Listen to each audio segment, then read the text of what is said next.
അവസാനം 12 വർഷക്കാലം ഒരിക്കലും ആർക്കും കീഴടങ്ങാൻ ഞങ്ങൾക്ക് മനസ്സില്ല എന്ന് പറഞ്ഞ BJP സർക്കാരിൻ്റെ വിദ്യാഭ്യാസ വകുപ്പ് മന്ത്രിയെ മുട്ടുകുത്തിച്ച് രാജിവെപ്പിച്ച പ്രസ്ഥാനം ഈ ഇന്ത്യയിൽ യുവജന വിദ്യാർത്ഥി പ്രസ്ഥാനമാണ് എന്ന് നിങ്ങൾ മനസ്സിലാക്കണം. നിങ്ങളുടെ ആയുധപ്പുര ഉള്ളത് കൊണ്ടല്ല, ആ ആയുധപ്പുര ഉപയോഗിച്ച് നിങ്ങൾ നടത്തുന്ന മർദ്ദനത്തെ ഭരണഘടനാപരമായിട്ടും മറ്റു പല കാര്യങ്ങൾ പറഞ്ഞ് അത് വിധേയപ്പെടാൻ എനിക്ക് അവകാശമുണ്ട്, അല്ലെങ്കിൽ എനിക്ക് വിധേയപ്പെടേണ്ടതുണ്ട് എന്ന ബോധമുള്ളത് കൊണ്ടാണ് നിങ്ങൾക്ക് കടന്നാക്രമിക്കാൻ കഴിയുന്നത്. എപ്പോഴാണോ ഈ പൗരസമൂഹം നിങ്ങളുടെ ആയുധപ്പുരയെ നോക്കി ഈ ആയുധപ്പുരയെ അടിസ്ഥാനപ്പെടുത്തിയിട്ടുള്ള മർദ്ദനോപകരണങ്ങൾക്ക് മുമ്പിൽ കീഴടങ്ങാൻ എനിക്ക് മനസ്സില്ല, ഞങ്ങൾക്ക് മനസ്സില്ല എന്ന് എപ്പോഴാണോ പൗരസമൂഹം തീരുമാനിച്ച് മുമ്പോട്ട് ഇറങ്ങുന്നത്, അന്ന് നിങ്ങളുടെ ആയുധപ്പുര നിശ്ചലമായിരിക്കുമെന്ന് പറഞ്ഞത് മാർക്സിസത്തിൻ്റെ ഏറ്റവും പ്രധാനപ്പെട്ട, ഏറ്റവും ശരിയായ ദിശാബോധത്തോടെ ലോകത്തോട് വിളിച്ചു പറഞ്ഞ ഒരു മനുഷ്യനാണ് ഇറ്റാലിയൻ കമ്മ്യൂണിസ്റ്റ് പാർട്ടിയുടെ ജനറൽ സെക്രട്ടറി. DYFI രൂപം കൊള്ളുന്ന സന്ദർഭത്തിലുള്ള ആ സമ്മേളനം ഭഗത് സിംഗ് എന്ന ലോകത്തെ ഏറ്റവും പ്രധാനപ്പെട്ട, ഇന്നും അന്നും അറിയുന്ന രക്തസാക്ഷി ഭഗത് സിംഗിൻ്റെ സ്മരണയായിരുന്നു അവിടെ ഏറ്റവും തുടിക്കുന്ന വികാരമായി നിലനിന്നിരുന്നു. ഭഗത് സിംഗിനോടൊപ്പമുണ്ടായിരുന്ന അന്നത്തെ അവരുടെ സഹപ്രവർത്തകർ DYFI രൂപീകരണ സമ്മേളനത്തിൽ പങ്കെടുക്കുകയുണ്ടായി. അവരെല്ലാം നൽകിയ ഊർജം വളരെ വലുതായിരുന്നു. അന്ന് തുടങ്ങി ഇന്ത്യയുടെ ഭാവി നിർണയിക്കുന്നതിൽ യുവചൈതന്യത്തിൻ്റെ ഏറ്റവും പ്രധാനപ്പെട്ട ജനാധിപത്യ ശക്തി അത് democratic youth federation of India എന്ന ഈ യുവജന പ്രസ്ഥാനമാണ് എന്നും രാജ്യം മുഴുവൻ അംഗീകരിക്കപ്പെടുന്ന സന്ദർഭത്തിലാണ് കേരള സംസ്ഥാനത്ത് നടക്കുന്ന ഈ സമ്മേളനത്തിൻ്റെ ഭാഗമായി, സംസ്ഥാന സമ്മേളനത്തിൻ്റെ ഭാഗമായി തൃശ്ശൂർ ജില്ലയിലെയും ഇവിടെ ചൂണ്ടിക്കാണിച്ചതുപോലെ കേരളമാകെ നെഞ്ചേറ്റിയിട്ടുള്ള കൂത്തുപറമ്പ് രക്തസാക്ഷികളുടെ അവസാനത്തെ കണ്ണി പുഷ്പൻ നമ്മെ വിട്ടുപിരിഞ്ഞത് ഈ സന്ദർഭത്തിലാണ്. വളരെയേറെ ശ്രദ്ധേയമായ രീതിയിൽ തൻ്റെ കുടിയേറ്റതു മുതൽ അവസാന നിമിഷം വരെ കേരളത്തിൻ്റെ രാഷ്ട്രീയ ചലനങ്ങളെ ഒന്നും പ്രത്യേകിച്ച് നിർവഹിക്കാനാവാത്ത സന്ദർഭത്തിലും അതിൻ്റെ ഊർജത്തിലാണ് സഖാവിൻ്റെ ജീവൻ നിലനിർത്തി പുഷ്പൻ അവസാന നിമിഷം വരെ നിന്നത്, പതിറ്റാണ്ടുകളിൽ നിന്നത് അങ്ങനെയാണ്. ആ ഊർജം കേരളത്തിൽ അങ്ങോളം ഇങ്ങോളമുള്ള ഡെമോക്രാറ്റിക് യൂത്ത് ഫെഡറേഷൻ ഓഫ് ഇന്ത്യയുടെ കരുത്തുറ്റ പിന്തുണയായി ഈ കേരളത്തിലെ ഓരോ DYFIക്കാരനും ഓരോ ഇടതുപക്ഷ രാഷ്ട്രീയ പ്രസ്ഥാനത്തിൻ്റെ വക്താക്കളും നെഞ്ചേറ്റുകയുണ്ടായി. ഈ സമ്മേളനത്തിൽ തന്നെ പങ്കെടുത്തുകൊണ്ടിരിക്കുന്ന ഒരു പ്രതിനിധിയുടെ സഹോദരനെയാണ് കൊല്ലത്ത് മൃഗീയമായി കൊലപ്പെടുത്തിയത് കാട്ടാള ശക്തികൾ. ഈ ജില്ലയിൽ തന്നെ 24ഓളം വരുന്ന സഖാക്കളെ ഇന്നിവിടെ പങ്കെടുത്തതും പങ്കെടുക്കാൻ ബാക്കിയുള്ളത് ഉൾപ്പെടെയുള്ള സഖാക്കളെ മൃഗീയമായി വർഗശത്രുക്കൾ വകവരുത്തുകയുണ്ടായി, രക്തസാക്ഷികളാക്കുകയുണ്ടായി. ഓരോ സന്ദർഭത്തിലും യുവജന പ്രസ്ഥാനത്തിനെതിരായിട്ട് കടന്നാക്രമണം നടത്തുമ്പോൾ എത്രയോ വർഷക്കാലം ഈ സമൂഹത്തിൻ്റെ ഭാവി ജീവിതവുമായിട്ട് ബന്ധപ്പെട്ട് മുന്നോട്ടേക്ക് പോകേണ്ട സഖാക്കളെ വഴിക്ക് വെച്ച് അവസാനിപ്പിക്കുമ്പോൾ അവരോരോരുത്തരും ആഗ്രഹിക്കുന്നതും പ്രതീക്ഷിക്കുന്നതും ഇതിലൂടെ ഇനി ഡിവൈഎഫ്ഐയുടെ അന്ത്യം കുറിക്കാനാവുമെന്നാണ്, യുവജന പ്രസ്ഥാനത്തിൻ്റെ അവസാന നിമിഷത്തിലേക്ക് നീങ്ങാനാവുമെന്നാണ്. പക്ഷേ ഈ കേരളത്തിലും ലോകത്തെവിടെയും സാമൂഹ്യ ജീവിതത്തിൻ്റെ പരിവർത്തനാത്മകമായ പോരാട്ടത്തിൻ്റെ മുമ്പിൽ നിന്ന് പൊരുതിയ അതിൻ്റെ ഏറ്റവും ശക്തരായ കരുത്തരായ നേതാക്കളെയും പ്രവർത്തകരെയും മൃഗീയമായി കൊലപ്പെടുത്തിയതുകൊണ്ട്, ആ കൊലപാതകത്തിൻ്റെ ഭാഗമായിട്ട് രക്തസാക്ഷിത്വം വരിക്കേണ്ടി വന്നതുകൊണ്ട് എവിടെയും ഇടതുപക്ഷ പ്രസ്ഥാനത്തെ അവസാനിപ്പിക്കാൻ, പുരോഗമന ശക്തികളുടെ മുന്നോട്ടേക്കുള്ള പ്രയാണത്തെ അവസാനിപ്പിക്കാൻ ഒരു ശക്തിക്കും ഇന്നേ വരെ സാധിച്ചിട്ടില്ല. ഡിവൈഎഫ്ഐയുടെ നൂറുകണക്കിന് കേഡർമാരാണ് ഈ കേരളത്തിൽ അങ്ങോളം ഇങ്ങോളം മൃഗീയമായ കൊലപാതകത്തിന്, കത്തിക്ക്, തോക്കിന്, ബോംബിന് ഇരയായത്. അതിൻ്റെ ഭാഗമായി ഡിവൈഎഫ്ഐ അതിശക്തിയായി മുന്നോട്ടേക്ക് കുതിക്കുന്നതല്ലാതെ ഡിവൈഎഫ്ഐയെ തകർക്കുന്നതിന് ഒരു മർദ്ദനോപകരണത്തെയും അടിസ്ഥാനപ്പെടുത്തിയിട്ട് ഒരു സഖാവിനെയും കൊലപ്പെടുത്തുന്നതിൻ്റെ ഭാഗമായി, ഒരു സഖാവും രക്തസാക്ഷിത്വം വരിക്കുന്നതിൻ്റെ ഭാഗമായി ഈ പാർട്ടിയെയും പ്രസ്ഥാനത്തെയും യുവജനങ്ങളെയും ഒരു ശക്തിയെയും ഇല്ലാതാക്കാൻ ഈ ഭൂമുഖത്ത് ഒരു ശക്തിക്കുമാവില്ല എന്നതിൻ്റെ കൃത്യമായ അടയാളപ്പെടുത്തലാണ് രക്തസാക്ഷികളോട് കാണിക്കുന്ന ഈ കൃത്യതയോടുകൂടിയുള്ള ആദരവ് ചൂണ്ടിക്കാണിക്കുന്നത്. അതാണ് രക്തസാക്ഷി എന്ന് പറയുന്നത്.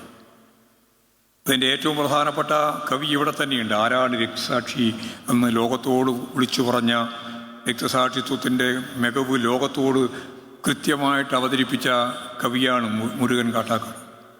അദ്ദേഹം ചിലപ്പോഴത് നിങ്ങളോട് പാടുകയും ഇവിടെ ചെല്ലുകയും. നമുക്കിവിടെ ഒരു കാര്യം വളരെ വ്യക്തതയോട് അസന്നിഗ്ധമായിട്ട് പറയാൻ ഞാൻ ആഗ്രഹിക്കുക. അത് ഇന്ന് ജീവിച്ചിരിക്കുന്ന നമ്മൾ ഓരോരുത്തരും ഈ പുതിയ ആശയങ്ങളുമായിട്ട് മുന്നോട്ടേക്ക് പോകാൻ വെമ്പൽ കൊള്ളുന്ന പുതിയ തലമുറയുടെ വക്താക്കൾ തന്നെയാണ്. വർത്തമാന കാലഘട്ടം കൈകാര്യം ചെയ്യുന്ന ഇന്നത്തെ മുഖമാണ് നിങ്ങളെല്ലാവരും. എന്നാൽ ഈ സംഘടന എങ്ങനെയാണ് വളർന്നു വന്നത് എന്നതിൻ്റെ കൃത്യമായ ഒരു പരിച്ഛേദം നമുക്കെല്ലാവർക്കും നന്നായിട്ട് അറിവുള്ളതാണ്. ഈ ഒരു ഭൂതകാല ചരിത്രം ഡിവൈഎഫ്ഐ രൂപം കൊള്ളുന്നത് ഞങ്ങളെല്ലാം കൺമുമ്പിലാണ്. ഡിവൈഎഫ്ഐ രൂപം കൊണ്ട് ഈ രീതിയിൽ വളർന്നു വന്നിട്ടുള്ളത് 1960കളുടെ അവസാനം കണ്ണൂർ ജില്ലാ യുവജന ഫെഡറേഷൻ എന്ന യുവജന പ്രസ്ഥാനം കണ്ണൂരിൽ ആരംഭിച്ച് അതിൻ്റെ തുടർച്ചയിൽ കേരള സോഷ്യലിസ്റ്റ് യുവജന ഫെഡറേഷൻ രൂപം കൊണ്ട് KSYF. അതിൻ്റെ ഒരു പുതിയ ഘട്ടത്തിലാണ് 1980 DYFI രൂപീകരിക്കുന്നത്. ഈ കാലഘട്ടങ്ങളിലൂടെ കടന്നു വന്ന കേരളത്തിലെ ഇന്നത്തെ മുതിർന്നവരും അതുപോലെ തന്നെ അതിൻ്റെ ഭാഗവാക്കുകളായിട്ടുള്ള നിങ്ങൾ ഓരോരുത്തരും ഈ സംഘടനാ പ്രവർത്തനത്തിൻ്റെ ഊർജം, അതിൻ്റെ കൃത്യതയോടുകൂടിയുള്ള വർത്തമാന കാലഘട്ടത്തിൻ്റെ ചരിത്രപരമായ ദൗത്യം ഏറ്റെടുത്ത് മുമ്പോട്ടേക്ക് പോകുമ്പോൾ നമുക്കൊരു സംശയവും വേണ്ട. സ്വന്തം ജീവിതം പൂർണ്ണമായിട്ട് സമർപ്പിച്ച ബാക്കിയൊന്നും അവശേഷിക്കുന്നില്ല.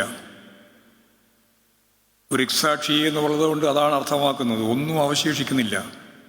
എത്ര ത്യാഗവര്യനായ ഒരാളും ഇന്ന് നിലനിൽക്കുന്നുണ്ടെങ്കിൽ അദ്ദേഹം നിലനിൽക്കുന്നു എന്ന് നമുക്ക് പറയാം. ഒരു ജീവിതം മുഴുവൻ സമർപ്പിച്ച ധീരരായ രക്തസാക്ഷികൾ, അവരുടെ സ്മരണയാണ് ഈ പ്രസ്ഥാനത്തെ ഊർജ്ജസ്വലമായി മുന്നോട്ടേക്ക് നയിക്കാനുള്ള കരുത്ത് നൽകുന്നത്. അതാണ് അതിൻ്റെ ഭൂതകാല ചരിത്രം.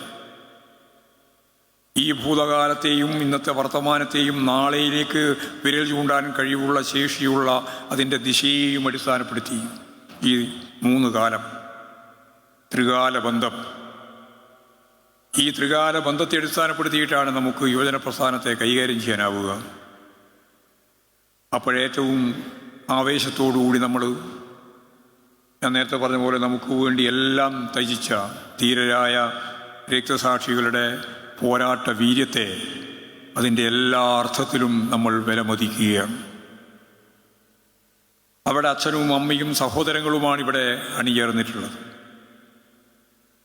ഇതിനേക്കാൾ വലിയ ഒരു ത്യാഗം ജീവിച്ചിരിക്കുന്ന ഒരാൾക്കും നിർവഹിക്കാനില്ല എന്ന് ഞാൻ പറഞ്ഞപ്പോൾ ആ ത്യാഗവര്യന്മാരെ സൃഷ്ടിച്ച അവരുടെ കുടുംബാംഗങ്ങൾ അവർ സഹിച്ചുകൊണ്ടിരിക്കുന്ന വേദന, പ്രയാസം, ആ പ്രയാസത്തിൻ്റെ ഒപ്പവും ഇവിടെ ആദരവേറ്റുവാങ്ങാൻ വന്നപ്പോൾ കൈ മുഷ്ടി ചുരുട്ടി നിങ്ങളെ അഭിവാദ്യം ചെയ്ത ആ സഖാവിൻ്റെ ഉപ്പ ഉൾപ്പെടെ അവരാണ് നമ്മുടെ കരുത്ത്, അവരാണ് നമ്മുടെ ശേഷി, അവരാണ് ഊർജ്ജസ്വലമായ ഈ പ്രസ്ഥാനത്തിൻ്റെ ഏറ്റവും പ്രധാനപ്പെട്ട അടയാളപ്പെടുത്തൽ. ഇനി അങ്ങോട്ടുള്ള ഘട്ടങ്ങളിലും നമുക്ക് ഇത്തരത്തിലുള്ള പ്രവർത്തനങ്ങളിലൂടെ മുന്നോട്ടേക്ക് പോകാൻ സാധിക്കണം. ഭരണവർഗവുമായിട്ട് ഏറ്റുമുട്ടാതെ നമുക്ക് മുന്നോട്ടേക്ക് പോകാനാവില്ല. ഏത് കാലഘട്ടവും ആവശ്യപ്പെടുന്നത് അതാണ്. ആ ത്യാഗപൂർണമായ പ്രവർത്തനങ്ങളിലേക്ക് നമ്മൾ പോകുമ്പോൾ നമ്മുടെ വഴികാട്ടികളായി ഊർജ്ജസ്രോതസ്സോടുകൂടി ഈ പ്രസ്ഥാനത്തെ നയിക്കാനുള്ള ഏറ്റവും പ്രധാനപ്പെട്ട കരുത്ത് ഏതു നൽകുന്നു എന്ന ചോദ്യത്തിന് വളരെ വ്യക്തമായ ഉത്തരം ഈ ഉജ്ജ്വലമായിട്ടുള്ള രക്തസാക്ഷിത്വം തന്നെയാണ്. ആ സഖാക്കളുടെ ശേഷിയാണ്, കഴിവാണ്. അവരാണ് നമുക്ക് വഴികാട്ടികളായി നമ്മുടെ മുമ്പിലുള്ളത്. ഏറ്റവും ഉജ്ജ്വലമായിട്ടുള്ള നക്ഷത്രങ്ങളായി നമ്മൾ അവരെ കാണുകയാണ്. അതിൻ്റെ പിൻപറ്റി നമുക്ക് മുമ്പോട്ടേക്ക് പോകാൻ കഴിയണം. കേരളത്തിൽ ഇപ്പോൾ 3 മാസമായിട്ടില്ല UDF ഗവൺമെൻറ് അധികാരത്തിൽ വന്നിട്ട്. ഈ കേരളത്തിൻ്റെ എല്ലാ പാരമ്പര്യത്തെയും തകർക്കാൻ വേണ്ടിയുള്ള സ്വകാര്യവൽക്കരണത്തിൻ്റെ ഉൾപ്പെടെയുള്ള നിലപാടുകൾ സ്വീകരിച്ചുകൊണ്ട് കേരളത്തിൻ്റെ ഭൂമിയും ആകാശവും അതുപോലെ തന്നെ കടലും എല്ലാം വിൽക്കാൻ തീരുമാനിച്ച ഒരു ഗവൺമെൻറ്റാണ് VD സതീശൻ ഗവൺമെൻറ് എന്ന് നമുക്കറിയാം. ഈ ഗവൺമെൻറ്റിനെതിരായിട്ടുള്ള പോരാട്ടത്തിൻ്റെ ഏറ്റവും പ്രധാനപ്പെട്ട കരുത്ത് എന്താണ് എന്ന് ചോദിച്ചാൽ ഒരു സംശയവുമില്ല. അതിൻ്റെ ഏറ്റവും പ്രധാനപ്പെട്ട കരുത്ത് ഡെമോക്രാറ്റിക് യൂത്ത് ഫെഡറേഷൻ ഓഫ് ഇന്ത്യയാണ് എന്ന കാര്യത്തിൽ സംശയമുണ്ടാവേണ്ടതില്ല. അതിൻ്റെ ഒപ്പം ചേർന്നുകൊണ്ട് ഇപ്പോഴും തന്നെ സജീവതയോടുകൂടി മുമ്പോട്ടേക്ക് വരുന്ന SFI പ്രസ്ഥാനമുണ്ട്. അതിൻ്റെ ഒപ്പം തന്നെ ചേർന്നുകൊണ്ട് നിൽക്കാൻ കഴിയുന്ന വർഗഭോജന പ്രസ്ഥാനങ്ങളുണ്ട്. ഇതെല്ലാം കേരളത്തിൻ്റെ വർത്തമാന കാലഘട്ടത്തിലെ ഏറ്റവും പ്രധാനപ്പെട്ട കരുത്തോടുകൂടിയുള്ള പോരാട്ടത്തിന് ആർജവത്തോടുകൂടി മുന്നോട്ടേക്ക് നയിക്കാൻ നമ്മളെ പ്രേരിപ്പിക്കുന്ന ശക്തികളാണ് എന്ന കാര്യത്തിൽ ഞാൻ വേറെ ഒരു സംശയത്തിലേക്ക് ഉന്നയിക്കുന്നില്ല. അത് വളരെ കൃത്യമായ ഒന്നാണ്. ദേശീയ രാഷ്ട്രീയത്തിലും അത് തന്നെയാണ്. എന്താണ് നിധി എന്നായിരുന്നു നമ്മുടെ എല്ലാം ചിന്ത. 10-12 വർഷക്കാലം BJP ഗവൺമെൻറ് ഇനി അങ്ങോട്ട് എന്താണ് ഭാവി എന്നതിനെപ്പറ്റി ആശങ്കയായിരുന്നു ഇന്ത്യക്ക് ഉണ്ടായിരുന്നത്. ലെനിൻ പറഞ്ഞിട്ടുണ്ട്, 5-10 വർഷക്കാലം നിശ്ചലമായിട്ട് നിൽക്കുന്ന സാമൂഹിക വ്യവസ്ഥയെ ചൂണ്ടിക്കാണിച്ചിട്ട് ഇനി എന്താണ് എന്ന ചോദ്യത്തിന് അർത്ഥമില്ല. 10-12 വർഷം അല്ലെങ്കിൽ എത്രയോ വർഷം കഴിയുമ്പോൾ പുതിയ സാഹചര്യങ്ങളും പുതിയ രീതിയിലുള്ള വിപ്ലവ മുന്നേറ്റങ്ങളും ലോകത്തെവിടെയും രൂപപ്പെടും എന്ന് ലെനിൻ പറഞ്ഞത് വളരെ ശരിയാണ് എന്ന് ഈ ഇന്ത്യ തെളിയിച്ചിരിക്കുകയാണ്. ഇന്ത്യയിലെ വിദ്യാർത്ഥികളും അതുപോലെ തന്നെ യുവാക്കളും തന്നെയാണ് ഒരു പുതിയ പന്ഥാവിലേക്ക് ഇന്ത്യൻ രാഷ്ട്രീയത്തെ മുന്നോട്ടേക്ക് നയിച്ചത്. ജെൻസി കുട്ടികൾ ഉൾപ്പെടെയുള്ള ചെറുപ്പക്കാർ, അവർക്ക് ഇതിലൊന്നും വലിയ താല്പര്യമില്ല. രാഷ്ട്രീയം അവർ പ്രധാനമായിട്ട് കാണുന്നില്ല. അവർ ഈ ഫോണെല്ലാമായിട്ട് കളിക്കുകയാണ് എന്നുള്ളൊരു ധാരണയായിരുന്നു പൊതുവെ ഉണ്ടായിരുന്നത്. എന്നാൽ ഇന്ത്യൻ സമൂഹത്തിൻ്റെ പരിവർത്തനപരമായ ദിശയിൽ ഈ പറയുന്ന 16 വയസ്സ്, 17 വയസ്സ്, 18 വയസ്സ്, 20 വയസ്സ്, 25 വയസ്സുള്ള നമ്മുടെ വിദ്യാർത്ഥികളും യുവാക്കളും ഭരണവർഗത്തിനെതിരായ പോരാട്ടത്തിൻ്റെ മുമ്പിൽ സഹനപൂർവമായ പോരാട്ടത്തിൽ എല്ലാ മർദ്ദന ഉപകരണങ്ങളെയും അതിജീവിച്ചുകൊണ്ട് അവർ അതിശക്തിയായിട്ട് മുന്നോട്ടേക്ക് പോയ കാഴ്ച നമ്മൾ കണ്ടു. വിദ്യാഭ്യാസ വകുപ്പ് കൈകാര്യം ചെയ്യുന്ന മന്ത്രിയെ പ്രധാന രാജിവെപ്പിച്ചേ അടങ്ങൂ എന്നുള്ള തീരുമാനം അവസാനം 12 വർഷക്കാലം ഒരിക്കലും ആർക്കും കീഴടങ്ങാൻ ഞങ്ങൾക്ക് മനസ്സില്ല എന്ന് പറഞ്ഞ BJP സർക്കാരിൻ്റെ വിദ്യാഭ്യാസ വകുപ്പ് മന്ത്രിയെ മുട്ടുകുത്തിച്ച് രാജിവെപ്പിച്ച പ്രസ്ഥാനം ഈ ഇന്ത്യയിൽ യുവജന വിദ്യാർത്ഥി പ്രസ്ഥാനമാണ് എന്ന് നിങ്ങൾ മനസ്സിലാക്കണം. അതിന് SFIയുടെ പിന്തുണയുണ്ടായിരുന്നു, DYFIയുടെ പിന്തുണയുണ്ടായിരുന്നു, മറ്റ് വിവിധ യുവജന പ്രസ്ഥാനങ്ങളുടെയും അതുപോലെ തന്നെ വിദ്യാർത്ഥി പ്രസ്ഥാനങ്ങളുടെയും എല്ലാം പിന്തുണയുണ്ടായിരുന്നു. ആ പിന്തുണയെല്ലാം ആർജിച്ചുകൊണ്ട് തന്നെയാണ് ഇന്ത്യയിലുടനീളം, ജന്തർ മന്ദിറിൽ മാത്രമല്ല, ഇന്ത്യയിലുടനീളം അതിശക്തിയായ പോരാട്ടം നടത്താൻ നമുക്ക് സാധിച്ചത്. ചരിത്രം മാറ്റി എഴുതുകയാണ്. ആയുധപ്പുരയിലുണ്ടാവുന്ന ബോംബും അതുപോലെ തന്നെ ആയുധങ്ങളും കൊണ്ടല്ല ഒരു ജനതയെ അതിജീവിക്കാനാവുക എന്ന് കൃത്യതയോടുകൂടി ഇതിനു മുമ്പ് തന്നെ വിശദീകരിക്കപ്പെട്ടിട്ടുണ്ട്. ഗ്രാംഷിയെ പോലുള്ള ആളുകൾ, നിങ്ങളുടെ കയ്യിലുള്ള ഭരണകൂട ശക്തികൾക്ക് ഭരണകൂടം അവരുടെ കയ്യിലാണ്, ആയുധങ്ങൾ അവരുടെ കയ്യിലാണ്, പട്ടാളം അവരുടെ കയ്യിലാണ്. ഈ പട്ടാളവും അതുപോലെ തന്നെ അവരുടെ കയ്യിലുള്ള ആയുധങ്ങളും കൊണ്ട് ഒരു ജനതയെ ഒരിക്കലും നിശബ്ദരാക്കാനാവില്ല. എന്നിട്ട് അദ്ദേഹം പറയാണ്, ഈ പൗരസമൂഹം നിങ്ങളുടെ ആയുധപ്പുരയിലുള്ള ആയുധങ്ങൾ ഉപയോഗിച്ച് അവരെ ആക്രമിക്കാൻ വരുമ്പോൾ, അവരെ ആക്രമിക്കുമ്പോൾ അവരോരോരുത്തരും ഈ അക്രമത്തിന് വിധേയപ്പെടാൻ ഉള്ള മനസ്സ് ഉള്ളതുകൊണ്ടാണ് നിങ്ങൾക്ക് കടന്നാക്രമിക്കാനാവുന്നത്. നിങ്ങളുടെ ആയുധപ്പുര ഉള്ളത് കൊണ്ടല്ല. ആ ആയുധപ്പുര ഉപയോഗിച്ച് നിങ്ങൾ നടത്തുന്ന മർദ്ദനത്തെ ഭരണഘടനാപരമായിട്ടും മറ്റ് പല കാര്യങ്ങൾ പറഞ്ഞ് അത് വിധേയപ്പെടാൻ എനിക്ക് അവകാശമുണ്ട്, അല്ലെങ്കിൽ എനിക്ക് വിധേയപ്പെടേണ്ടതുണ്ട് എന്ന ബോധം ഉള്ളതുകൊണ്ടാണ് നിങ്ങൾക്ക് കടന്നാക്രമിക്കാൻ കഴിയുന്നത്. എപ്പോഴാണോ ഈ പൗരസമൂഹം നിങ്ങളുടെ ആയുധപ്പുരയെ നോക്കി ഈ ആയുധപ്പുരയെ അടിസ്ഥാനപ്പെടുത്തിയിട്ടുള്ള മർദ്ദനോപകരണങ്ങൾക്ക് മുമ്പിൽ കീഴടങ്ങാൻ എനിക്ക് മനസ്സില്ല, ഞങ്ങൾക്ക് മനസ്സില്ല എന്ന് എപ്പോഴാണോ പൗരസമൂഹം തീരുമാനിച്ച് മുമ്പോട്ട് ഇറങ്ങുന്നത്, അന്ന് നിങ്ങളുടെ ആയുധപ്പുര നിശ്ചലമായിരിക്കുമെന്ന് പറഞ്ഞത് മാർക്സിസത്തിൻ്റെ ഏറ്റവും പ്രധാനപ്പെട്ട, ഏറ്റവും ശരിയായ ദിശാബോധത്തോടെ ലോകത്തോട് വിളിച്ചു പറഞ്ഞ ഒരു മനുഷ്യനാണ് ഇറ്റാലിയൻ കമ്മ്യൂണിസ്റ്റ് പാർട്ടിയുടെ ജനറൽ സെക്രട്ടറി ഗ്രാംഷി. എത്ര ശരി! ആയുധമില്ലാതെ കൊണ്ടല്ലോ ഈ വിദ്യാർത്ഥി സമൂഹത്തെ അവർ കടിച്ചമർത്താനാവാതിരുന്നത്. നിശ്ചയദാർഢ്യത്തോടുകൂടി മുന്നോട്ടേക്ക് നീങ്ങുന്ന ഒരു ജനതയെ, ഞാൻ നേരത്തെ പറഞ്ഞ പൗരസമൂഹത്തെ ഒരു ഭരണകൂടത്തിനും അക്രമം കൊണ്ട് അവസാനിപ്പിക്കാനാവില്ല എന്ന ലോകത്തിന്റെ ഏറ്റവും പ്രധാനപ്പെട്ട തെളിവാണ് ഈ ഇന്ത്യയിലും നമ്മൾ കണ്ടത്. അതുകൊണ്ട് ഏതിനെയും നേരിടാനുള്ള കരുത്ത് മനുഷ്യ സമൂഹത്തിൻ്റെതാണ്. സാമൂഹ്യ ജീവിതത്തിൽ ഏറ്റവും പ്രധാനപ്പെട്ട കരുത്ത് വിദ്യാർത്ഥി യുവജന പ്രസ്ഥാനമാണ്. ആ വിദ്യാർത്ഥി യുവജന പ്രസ്ഥാനത്തോടൊപ്പം തൊഴിലാളികളും അധ്വാനിക്കുന്ന ജനവിഭാഗങ്ങളും എല്ലാം ചേർന്ന് നിലവിലുള്ള ഈ ഇടതുപക്ഷ ജനാധിപത്യ പ്രസ്ഥാനത്തെ, അതാണ് വിവിധ വർഗ പ്രസ്ഥാനങ്ങൾ, തൊഴിലാളികൾ, കൃഷിക്കാർ, കർഷക തൊഴിലാളികൾ, അധ്വാനിക്കുന്ന ജനവിഭാഗങ്ങളാകെ, യുവജനങ്ങളും വിദ്യാർത്ഥികളും എല്ലാം ചേർന്ന് ഈ വർഗ പ്രസ്ഥാനങ്ങളാകെ ഭരണവർഗത്തിന്റെ നിലപാടുകൾക്കെതിരായിട്ട് അതിശക്തിയായിട്ട് മുന്നോട്ടേക്ക് പോകുമ്പോൾ അങ്ങനെ രൂപപ്പെടുന്നതാണ് ഒരു ഇടതുപക്ഷ ജനാധിപത്യ മുന്നണി. ഒരു രാഷ്ട്രീയ കൂട്ടുകെട്ടല്ല കേരളത്തെ പോലെ. ആ ഇടതുപക്ഷ ജനാധിപത്യ മുന്നണി വളർത്തിയെടുത്തുകൊണ്ട് മാത്രമേ ഇന്ത്യയിൽ നിലനിൽക്കുന്ന ഭരണകൂടത്തെ മാറ്റി ഒരു പുതിയ ഭരണ സംവിധാനത്തിലേക്ക് നീക്കാൻ നമുക്ക് സാധിക്കുകയുള്ളൂ. ആ പോരാട്ടത്തിലേക്കുള്ള ആദ്യ കാൽവെപ്പിന്റെ ഏറ്റവും സജീവമായ ഒരു രംഗമാണ് നമ്മൾ ജന്തർ മന്ദിറിലൂടെ ലോകത്തെമ്പാടും കാണിച്ചത്, ഈ രാജ്യം മുഴുവൻ ശ്രദ്ധിച്ചത്.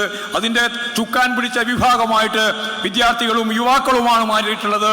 അവരെ ചേർത്ത് നിർത്തിക്കൊണ്ട് അതിശക്തിമത്തായ പോരാട്ടങ്ങൾ എല്ലാ വർഗ പ്രസ്ഥാനങ്ങളും ചേർത്ത് ഈ രാജ്യത്തിന്റെ ഭാവി നിർണ്ണയിക്കത്തക്ക രീതിയിൽ, ലോകത്തിന്റെ ഭാവി നിർണ്ണയിക്കത്തക്ക രീതിയിൽ മുമ്പോട്ട് പോകുമ്പോൾ അതിനെല്ലാം ഊർജമായി നിലകൊണ്ട ധീരരായ വിപ്ലവകാരികളായ രക്തസാക്ഷികളെ ആവേശത്തോടെ സ്മരിച്ചുകൊണ്ട് ഈ സമ്മേളനം ഔപചാരികമായി ഉദ്ഘാടനം ചെയ്തതായിട്ട് അറിയിച്ചുകൊണ്ട് ഞാൻ എൻ്റെ വാക്കുകൾ ഉപസംഹരിക്കുകയാണ്.